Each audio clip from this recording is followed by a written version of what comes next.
आज की हमारी मूवी का नाम है प्लूटो, जो कि साल 2013 में रिलीज हुई थी। तो चलिए शुरू करते हैं मूवी की बेसिक प्लॉट लाइन। तो मूवी की स्टार्टिंग में हमें यूजिन को दिखाया जाता है, जिसकी डेड बॉडी पुलिस ऑफिसर्स को जंगल के बीचों बीच मिली थी। पुलिस की बातों से हमें पता चलता है कि यूजिन एक बोर्डिंग स्कूल का स्टूडेंट था और यूजिन की पूरी फैमिली इस वक्त अमेरिका में है, जिस कारण उनसे कांटेक्ट करना मुश्किल है। तभी इतने में ही एक ऑफिसर को जंगल से कुछ मिलता है। जब इंस्पेक्टर हिरोशी इस चीज को देखते हैं तो ये किसी स्टूडेंट का फोन था। फिर इसके बाद इंस्पेक्टर्स विक्टिम के स्कूल जाती हैं। दरअसल जिसका फोन क्राइम सीन में मिला था उस स्टूडेंट का नाम जून था। जून जाते वक्त बिल्डिंग में खड़े 3 स्टूडेंट्स की तरफ घूर रहा होता है, जैसे कि इन तीनों का इस मर्डर से कोई कनेक्शन है। अगली सीन में जून कस्टडी में था। इधर जून को उसके फोन में रिकॉर्डेड की एक वीडियो दिखाई जाती है जिसमें यूजिन मर रहा था। वीडियो को देखकर जून कहता है, काफी टाइम से ये फोन मेरे पास नहीं था। इंस्पेक्टर शॉन कहता है, हमें तुम्हारे कॉन्टैक्ट लिस्ट से पता चला है कि आखिरी बार तुमने यूजिन को कॉल किया था। खैर, क्या तुम हमें ये बता सकते हो कि 25 तारीख को 4 बजे तुम कहाँ थे? जून कहता है, मैं डॉर्मिटोरी में था। शॉन कहता है, तुम्हारे साथ डॉर्मिटोरी में उस वक्त कोई और था जो ये बात साबित कर सके? तो जून कुछ से चुप रहकर कहता है, अगर मर्डर मैंने किया होता तो मैं अपना फोन क्राइम सीन में छोड़कर क्यों जाता, और आप लोग मुझे एक मुजरिम की तरह ट्रीट क्यों कर रहे हो? मैं स्कूल का एक सीनियर स्टूडेंट हूँ और इस इल्जाम की वजह से मेरी पूरी लाइफ बर्बाद हो सकती है। आगे हिरोशी और शॉन इन्वेस्टिगेशन करने जून के स्कूल जाती हैं। इस स्कूल में एक स्पेशल क्लास थी जिसके अंदर सिर्फ चुनिंदा 10 टॉपर स्टूडेंट्स ही बैठ सकती थी। इस क्लास में यूजिन हर बार फर्स्ट रैंक पर आता था, इसलिए उसे फर्स्ट सीट में बैठने का मौका मिलता था। टीचर कहती है, इस क्लास में जून एक्सपेरिमेंट असिस्टेंट बनकर भी कभी कभार आ सकता था। दरअसल जून को साइंस में काफी इंटरेस्ट है। तभी वहाँ क्लासरूम में रेगुलर स्टूडेंट्स आ जाती हैं। हिरोशी इधर उन स्टूडेंट से बातें करता है जो जून और यूजिन दोनों के बहुत करीब थे। इनमें से सबसे पहला उनका क्लासमेट हारू था। दूसरे क्लासमेट का नाम नीता था। नीता बताता है कि मेरी उन दोनों से काफी कम बातचीत होती थी और मैं पूरे दिन इस क्लास में रहता था। यूजिन का तीसरा क्लासमेट कैंग कहता है, वैसे तो जून यूजिन से कुछ बातों पर जलता था, लेकिन मैंने सोचा नहीं था कि इसके लिए वो सीधा मर्डर ही कर देगा। अगले सीन में हिरोशी के हाथ एक फोटो लगती है। ये फोटो सैरा की थी जो जून ने चुपके से ली थी। सैरा कहती है, क्या आपको लगता है कि इस केस में मेरा कुछ लेना देना है? मैं तो ये भी नहीं जानती कि जून ने मेरी फोटो क्यों ली और कब ली। तब सीन कट होकर पुलिस स्टेशन पर आता है। इधर शॉन कहता है, हमें वार्निंग मिली है कि हम स्पेशल क्लासेस के बच्चों को परेशान ना करें, क्योंकि उन बच्चों के पेरेंट्स काफी अमीर हैं और उनकी पहुंच ऊपर तक है। इसी के साथ हमें कहीं से रिपोर्ट मिली है कि जून मर्डर के वक्त डॉर्मिटोरी में मौजूद था। तो इसके अगले ही दिन जून को पुलिस स्टेशन से रिलीज कर दिया जाता है। रिलीज होते ही जून स्कूल के सीक्रेट पनिशमेंट चेंबर पर पहुंचता है। इस चेंबर को स्कूल की तरफ से बंद कर दिया गया था, लेकिन फिर भी स्कूल के टॉपर्स यहाँ पर छिपकर आ जाया करते थे। इधर यूजिन के ही सस्पेक्ट फ्रेंड्स यूजिन के मरने के बाद केक काट कर सेलिब्रेट करने आए थे। तभी वहाँ पर जून को देखकर ये चारों हैरान रह जाती हैं। इधर जून उस किलर की असलियत रिवील करने आया था जिसने यूजिन का मर्डर किया है। फिर स्टोरी फ्लैशबैक में जाती है और इधर हम यूजिन को उसके कमरे में देखते हैं। तभी उस कमरे में जून आ जाता है। जून का उस टाइम इस स्कूल में न्यू एडमिशन था और इसलिए जून को यूजिन के साथ कमरा शेयर करना था, लेकिन यूजिन किसी वजह से नहीं चाहता था कि किसी न्यू स्टूडेंट के साथ उसे कमरा शेयर करना पड़े। अगले सीन में साइंस टीचर सभी से पूछती है कि किस कारण से हमारे सोलर सिस्टम में अब नोवा प्लैनेट यानी कि प्लूटो को नहीं गिना जाता। यूजिन इसका जवाब देते हुए कहता है, सोलर सिस्टम में नोवा प्लैनेट प्लूटो था, लेकिन प्लूटो सन से काफी दूरी पर है, प्लस उसका शेप और मास भी किसी प्लैनेट से बहुत अलग है। इसे सुन जून कहता है, यूजिन रॉन्ग है। तभी जून के पास बैठी क्लासमेट सिंजो जून की ये बात टीचर को बताती है। टीचर जून से कहती है, आपको ऐसा क्यों लगता है?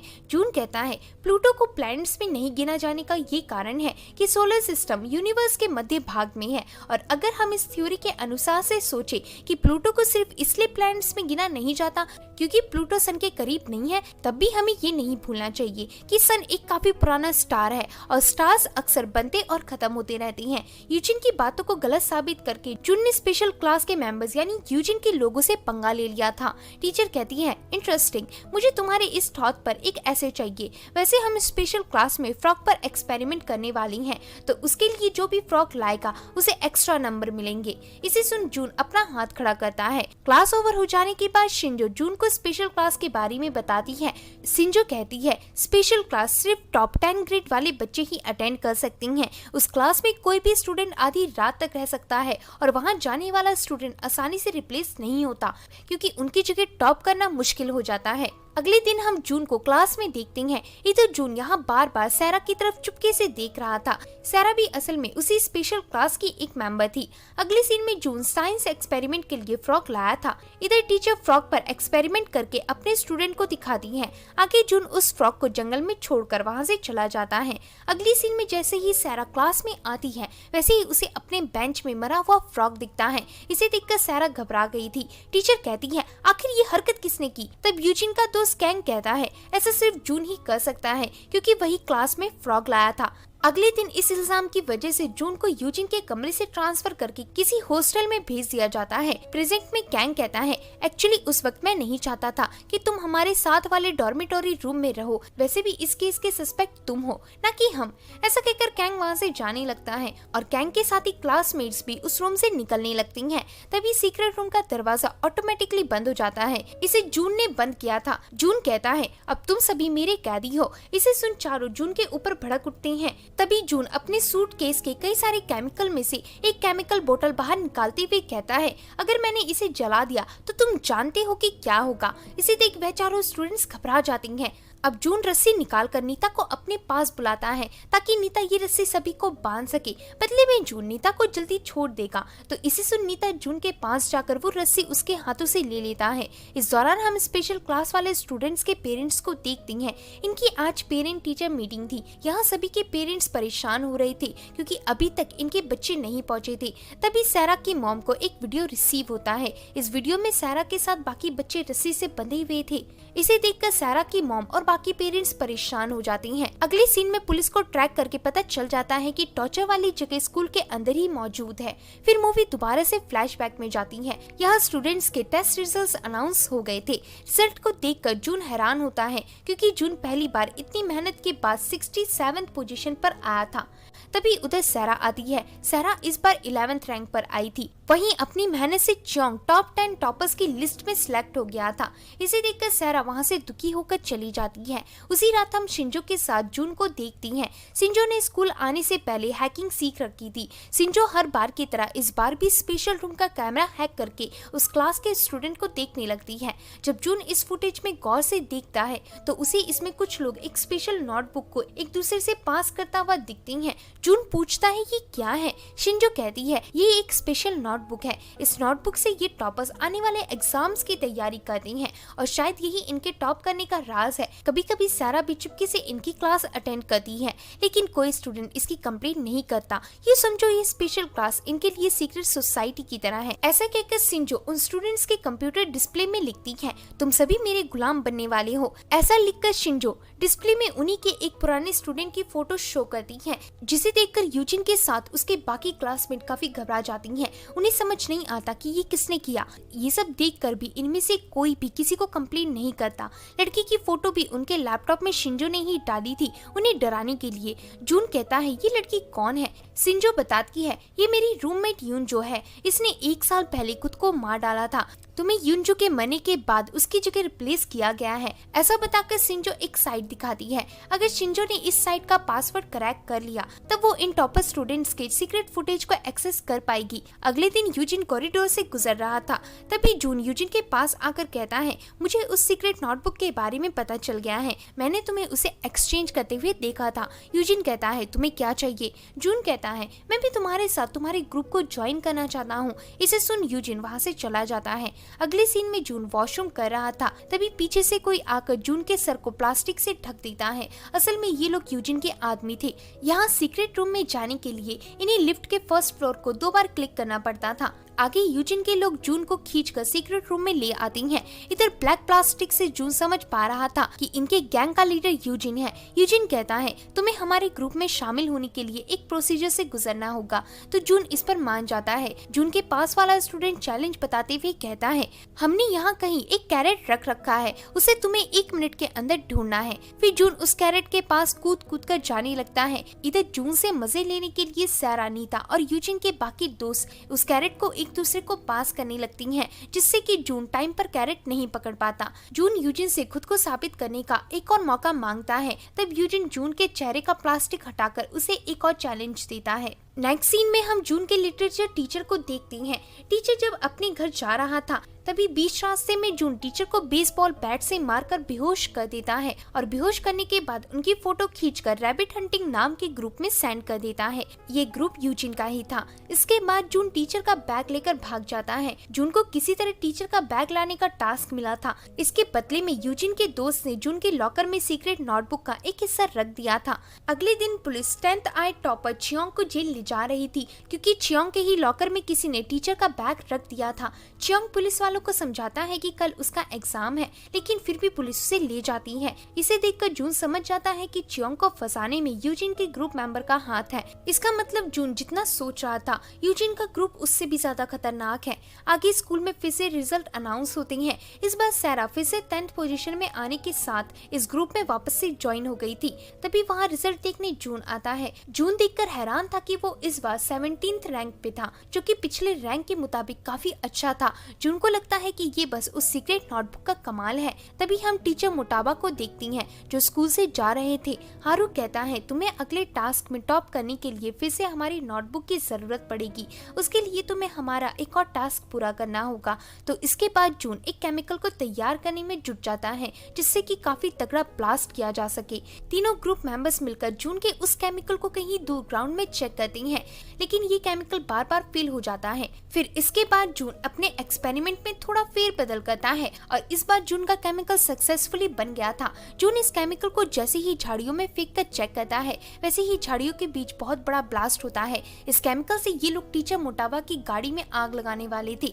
अगले सीक्रेट नोटबुक को पाने के लिए यही जून का टास्क था। अगले दिन मोटाबा की गाड़ी बहुत बुरी हालत में होती है। इसे देख मोटाबा पुलिस को कॉल करने वाला था, लेकिन प्रिंसिपल मोटाबा को रोक देता है, क्योंकि इस वक्त एग्जाम्स चल रहे थे और पुलिस के आने से स्कूल की रेपुटेशन खत्म हो सकती थी। इसके बाद जून अपना लॉकर खोलता है तो यूजिन के लोग इधर स्पेशल नोटबुक पहले ही रख चुके थे, लेकिन अगले स्पेशल नोटबुक को पाने के लिए जून को एक और टास्क करना था। इसी तरह हर स्पेशल नोटबुक के बदले जून बार बार स्कूल में कुछ न कुछ गलत करता रहता है। अगले सीन में यूजिन और उसके गैंग सोच रहे थे कि आखिर उनके लैपटॉप्स में उस दिन मरी हुई लड़की का फोटो किसने डाला था। तभी हारू कहता है, हमारी टीम के एक आदमी ने हैकर को हायर करके पता लगाया कि ये काम उस दिन सिंजो ने किया था। हमें किसी तरह सिंजो को फंसाकर उसे ब्लैकमेल करना होगा। यूजिन निराशा के साथ कहता है, यही हम हमेशा करते आए हैं। हारू कहता है, यूजिन तुम हमारे लीडर हो, एटलीस्ट तुम्हें थोड़ा सा तो जोश दिखाना चाहिए। तभी यूजिन वहाँ से चला जाता है। अगले दिन जून सिंजो को अपने कमरे में बुलाता है। जून हिचकिचाते हुए कहता है, मैं तुम्हें पसंद करता हूँ और किस करना चाहता हूँ। इधर सिंजो भी जून को पसंद करती थी, इसलिए ये दोनों किस करने लगती हैं। तभी हमें दिखाया जाता है कि इस सब की वीडियो रिकॉर्डिंग हो रही थी और ये वीडियो फुटेज डायरेक्ट यूजिन के ग्रुप के लोग लाइव देख रहे थे। दरअसल ये सब जून इन्हीं के कहने पर कर रहा था, ताकि उसे सीक्रेट नोटबुक का अगला पार्ट मिल सके। तभी अपने आदमियों के पास यूजिन आता है और उन दोनों से माइक लेकर जून को ये सब बंद करने को कहता है। इसे सुनते ही जून उस कमरे से चला जाता है। दूसरी तरफ यूजिन वो रिकॉर्डेड वीडियो डिलीट कर देता है। यूजिन अपने लोगों से कहता है, अब से हम ये सब नहीं करेंगे। ऐसा कहकर यूजिन वहाँ से चला जाता है। आगे रात को हम सिंजो को देखती हैं। सिंजो ने फाइनली साइट के पासवर्ड को क्रैक कर लिया था। सिंजो जब इस साइट के वीडियोस को देखती है तो इन वीडियोस में यूंजू की एक फुटेज थी, जिसमें यूंजू को सेक्सुअली असॉल्ट किया जा रहा था। ये सब देखकर सिंजो काफी डिस्गस्ट फील करती है, क्योंकि उसे स्कूल के इस राज के बारे में जरा सा भी नहीं पता था। इसके बाद सिंजो इस साइट की फोटो देखती है। फोटोज में जून ने जिस टीचर को मारा था उसकी तस्वीर थी, साथ ही जिस केमिकल से मोटावा सर की गाड़ी ब्लास्ट हुई थी उन केमिकल का एक्सपेरिमेंट करते हुए जून को साफ साफ देखा जा सकता था। फिर अगले दिन जून जैसे ही अपने रूम में जाता है, वैसे ही वहाँ सिंजो आती है। सिंजो जून को देखते ही एक थप्पड़ लगा देती है। यहाँ जून जब नीचे देखता है तो उसे वहाँ उसके टास्क की लिस्ट दिखती है जो उसने कंप्लीट किए थे। सिंजो कहती है, तुम्हें चियोंग के बारे में पता है, उसके साथ क्या हुआ? चियोंग वही स्टूडेंट है जो सैरा की जगह 10th रैंक पर आया था। यूजिन की टीम वालों ने तुम्हारा यूज करके चियोंग को झूठे इल्जाम में फंसवाकर उसकी जिंदगी बर्बाद कर दी। वह लोग तुम्हारे स्पेशल क्लास में आ जाने के बाद तुम्हारे साथ भी कुछ ऐसा ही करेंगे। ऐसा कहकर शिंजो जाने लगती है। शिंजो जाते वक्त कहती है, मेरी क्लासमेट यूंजू एक हेल्प बुक पढ़ती थी, वो हेल्प बुक मैंने तुम्हारे बेड में रखी है। वो हेल्प बुक और तुम्हें दिए गए स्पेशल नोटबुक सेम ही है। आगे जून हेल्प बुक लेकर यूजिन के पास जाता है और कहता है, तुम चोंग की तरह मुझे भी फंसाना चाहते हो, ये नकली नोटबुक है जो तुमने मुझे दी, असली कहाँ है। तभी उस कमरे में हारू आ जाता है। हारू को इधर यूजिन ने बुलाया था। जून हारू पर गुस्से से वो नोटबुक उसकी तरफ फेंकता है। हारू कहता है, वैसे नकली नोटबुक से भी तुम्हारे मार्क्स इम्प्रूव हुए हैं और भूलो मत जो भी तुमने किया है उसकी हमारे पास फोटोज हैं। तो इसे सुन जून कुछ नहीं कर पाता और वहाँ से चला जाता है। जून के जाने के बाद हारू और यूजिन बातें करते हैं। इधर यूजिन का दूसरी यूनिवर्सिटी में एडमिशन हो गया था और यूजिन चाहता था कि उसकी जगह हारू ले। यही बात करने के लिए यूजिन ने हारू को बुलाया था। आगे रात के समय शिंजो सीक्रेट साइट वाले फुटेज को लगाकर उस फुटेज को स्पेशल रूम के कंप्यूटर में सभी स्टूडेंट के सामने प्ले कर देती हैं, जिससे स्टूडेंट्स घबरा जाते हैं। इधर यूजिन और उसकी टीम जानती थी कि ये काम शिंजो का है। तभी शिंजो के कमरे की लाइट्स ऑफ हो जाती है और शिंजो को कोई जोर से मारता है, जिससे शिंजो बेहोश हो जाती है। वहीं सारा शिंजो की जगह जाकर कंप्यूटर को फिर से ठीक कर देती है। इसके बाद स्कूल के वॉचमैन को गार्डन में शिंजो घायल अवस्था में मिलती है। शिंजो के साइड में यूजिन का बेसबॉल बैट पड़ा हुआ था। अगले दिन यूजिन हारू और कैंग को सीक्रेट रूम के अंदर बुलाता है। यूजिन को पता था कि कल रात शिंजो को बेहोश करने से लेकर सारा काम उन्होंने ही किया था। यूजिन कहता है, मेरा ये बैट मुझे क्राइम सीन से मिला क्योंकि तुम में से कोई इसे मेरी परमिशन के बगैर ले गया था। तो इस पर ये दोनों मना कर देती हैं। तब यूजिन कहता है, ये मेरी पहली और आखिरी वार्निंग है। अगर इसके बाद मुझे मेरी कोई भी चीज कमरे से गायब मिली तो तुम में से कोई नहीं बचेगा। ऐसा कहकर यूजिन वहाँ से चला जाता है। अब मूवी प्रेजेंट में आती है। इधर हिरोशी ब्लूप्रिंट को फॉलो करते हुए फर्स्ट फ्लोर में जाने लगता है क्योंकि मैप के अकॉर्डिंग वहीं पर सीक्रेट रूम होना चाहिए था। ब्लूप्रिंट के अनुसार लिफ्ट के पीछे साइड ही सीक्रेट चैम्बर होना चाहिए। इसके लिए हिरोशी लिफ्ट को ठोकता है तो दूसरी साइड से कैंग उन्हें आवाज लगाता है। इसे सुन हिरोशी को कंफर्म हो जाता है और हिरोशी लिफ्ट के बैक पार्ट को जैसे ही हटाता है वैसे ही उसे सामने सीक्रेट चैम्बर दिखाई देने लगता है, लेकिन इस चैम्बर का एक दरवाजा अभी भी बंद था। तभी वहाँ पर जून आता है। जून को देखते ही ऑफिसर शॉन टीम को कॉल करने लगता है। तभी जून उन्हें अपना खतरनाक केमिकल दिखाता है। इधर जिन स्टूडेंट्स को जून ने होस्टेज बनाया था उन स्टूडेंट्स के बॉडी पर भी जून ने उस केमिकल के बहुत सारी बॉटल्स चिपका दिए थी। यहाँ ये तीनों जून के सामने बैठकर उसे कवर कर लेती हैं। अब हिरोशी और शॉन गनफायर भी नहीं कर सकती थी। तभी मूवी का फाइनल फ्लैशबैक दिखाया जाता है। इसमें यूजिन ने अपने मर्डर से एक रात पहले जून को स्कूल का सारा सच बताने बुलाया था। जून कहता है, तुम अमेरिका से कोरिया क्यों आए? यूजिन कहता है, मैंने अपने फादर को मारने की कोशिश की थी। दरअसल एक बार मेरे मार्क्स अचानक से बहुत नीचे गिर गए थे। गुस्से में मेरे फादर ने मेरी बहुत पिटाई की। इवन वो मुझे हर बात पर टॉर्चर करने लगे। फिर इससे तंग आकर एक दिन मैं गन लेकर उनके कमरे में गया पर उन्होंने मुझे रंगे हाथों पकड़ लिया। फिर तभी से मैं इस यूनिवर्सिटी में अपनी फैमिली से कोसों दूर हूँ। वैसे मैंने तुम्हें कुछ और बताने बुलाया है। पता है हमारे ग्रुप का नाम रैबिट हंटिंग क्यों है? तो इसे देखो। ऐसा कहकर यूजिन प्रोजेक्टर में एक वीडियो शो करता है। इसमें यूजिन के टीम मेंबर्स एक रैबिट के पीछे भाग रहे थे। दरअसल इनके ग्रुप में ऐसी अफवाह थी कि जो भी रैबिट का खून पिएगा वो हमेशा टॉपर बना रहेगा। बस टॉपर रहने की इसी लालच में ये स्टूडेंट्स इतने गिर गए थे कि इन्होंने एक रैबिट को पकड़कर उसका खून निकाला और उसे एक एक करके पी गए। इस दौरान वो रैबिट मर गया। वीडियो में साफ दिख रहा था कि इन बच्चों के अंदर से इंसानियत खत्म हो चुकी थी। तभी यूजिन वीडियो पॉज करके कहता है, ये लड़की यूनजू है, ये असलियत में मेरी वजह से मरी है। दरअसल उस दिन तुम मेरे ग्रुप मेंबर्स के कहने पर शिंजो के साथ जो काम कर रहे थे वही काम मैंने जानबूझकर यूजिन के साथ किया था। यूनजू का वीडियो बनाने के बाद हमने उसे मजाक मजाक में ब्लैकमेल किया, लेकिन यूनजू ने इसे सीरियसली लेकर सुसाइड अटेम्प्ट कर लिया। यूनजू का गुनहगार मैं खुद को मानता हूँ, इसलिए मैं इस सीक्रेट सोसाइटी को यहीं खत्म करना चाहता हूँ। फिर ये सीन यहीं एंड होता है। अगले दिन जून और यूजिन कॉल में बात करती हैं।